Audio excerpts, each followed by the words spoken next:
आज आपण बनवणार आहे ज्वारीच्या पिठाचं सूप। हे सूप पचायला हलका आहे। ज्वारीमध्ये भरपूर प्रमाणात फायबर असते, त्यामुळे वजन कमी करण्यासाठी हे सूप खूप मोठ्या प्रमाणात मदत करते। सूप बनवण्यासाठी इथे मी 1 वाटी एवढं ज्वारीचं पीठ घेतलं आहे। पिठाचं प्रमाण तुमच्या अंदाजानुसार कमी जास्त घेऊ शकता। आता आपल्याला ह्याच्यामध्ये थोडं थोडं पाणी घालून गुठळ्या न राहता छान अशी स्लरी बनवून घ्यायची आहे। इथे आपण मस्त ज्वारीचं पीठ मिक्स करून स्लरी बनवून घेतलेलं आहे।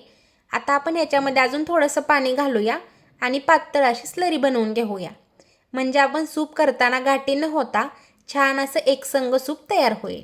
आता आपण पुढची तयारी करूया। इथे मी एका पातेल्यामध्ये 1 चमचाभर एवढं तूप गरम करून घेतलं आहे।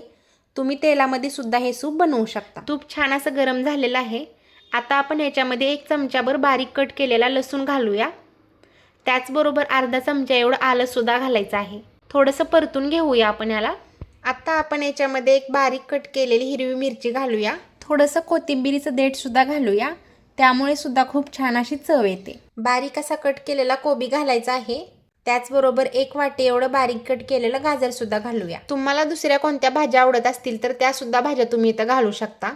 मिनिटभरासाठी आपण भाज्या छान परतून घेऊया। भाज्यांना हलकासा कुरकुरीतपणा असेल तर सूप प्यायला सुद्धा छान वाटतं, म्हणून आपल्याला मोठ्या गॅसवरतीच भाज्या परतून घ्यायच्या आहेत। भाज्या परतून झालेल्या आहेत। आता अंदाजानुसार ह्याच्यामध्ये पाणी घालूया। पाण्यामध्ये आता आपल्याला इथं थोडंसं चवीनुसार मीठ घालायचं आहे। त्याचबरोबर काळी मिरी पावडर घालायची आहे आणि भरपूर सारी बारीक चिरलेली कोथिंबीर सुद्धा घालायची आहे। बरं, मी इथं थोडीशी हळद सुद्धा घालते। हळदीचे सुद्धा आपल्याला खूप सारे फायदे असतात पावसाळ्याच्या दिवसामध्ये, आणि छान असा रंग सुद्धा येईल सूपला। तुम्हाला घालायची नसेल तर नाही घातली तरी सुद्धा चालू शकतं। आणि इथं आपल्याला गॅस मोठा करायचा आहे आणि पाण्याला छान अशी एक उकळी काढून घ्यायची आहे। हे सूप पटकन तयार होतं आणि पौष्टिक सुद्धा आहे, तर लहान मुलांसाठी किंवा मोठ्या माणसांसाठी सगळ्यांसाठी हे सूप बेस्ट आहे। नक्की करून बघा। पाण्याला छान अशी उकळी आलेली आहे। आता आपण तयार करून ठेवलेलं ज्वारीचं पीठ ह्यामध्ये घालायचं आहे आणि गॅस मोठाच ठेवायचा आहे आपल्याला इथं सुद्धा।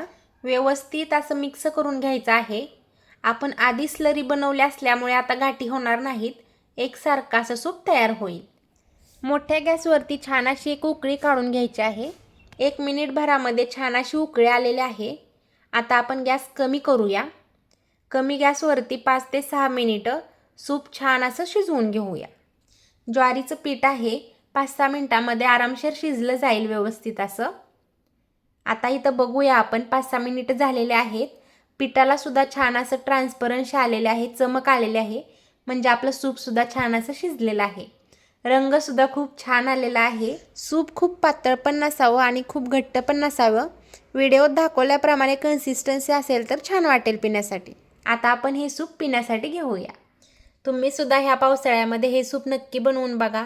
हे मराठमोळं सूप सगळ्यांच्या घरी बनावं आणि सगळ्यांनी ह्याची चव घ्यावी अशी माझी इच्छा आहे। ही रेसिपी सर्वांना शेअर करा आणि आपल्या चॅनलवरती भरपूर साऱ्या सूपच्या रेसिपी येणार आहेत, त्यासाठी चॅनलला सबस्क्राईब करा।